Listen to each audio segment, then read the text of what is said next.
नमस्कार मित्रांनो. तर तुम्ही बरेचदा ऐकलं असेल बघा, की स्टॉक मार्केटमध्ये रिटेल इन्व्हेस्टर हे 90% पेक्षा जास्त रिटेल इन्व्हेस्टर स्टॉक मार्केटमध्ये लॉस करतात. कारण ते शेअरचा भाव म्हणजेच प्राईस बघत असतात आणि ॲनालिस्ट हे याच्या नक्कीच उलटं करत असतात, जे की कंपनीची व्हॅल्यू बघत असतात. जेव्हा मी एंजल वन आणि एस बी आय सिक्युरिटीजमध्ये होतो ना, मी बघायचो की लोक ₹10 शेअर घेतात, कारण तो स्वस्त आहे.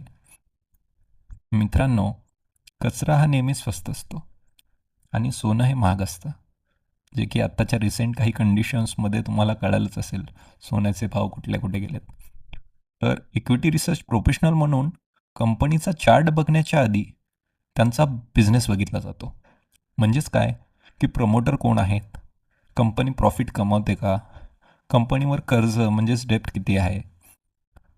तर जुगाड करून तर पैसे नाही बनत, प्रोसेस फॉलो करावी लागते.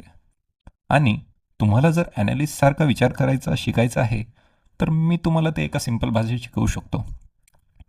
तर नक्कीच तुम्ही मला फॉलो करा, तुमच्या मित्रांनाही शेअर करा, जेणेकरून आपण ह्या इन्व्हेस्टमेंटची जी प्रोसेस आहे, याला आपण ॲनालिसिस कशाप्रकारे करायचं आहे, हे एकदम डिटेलमध्ये शिकून घेऊया. थँक्यू.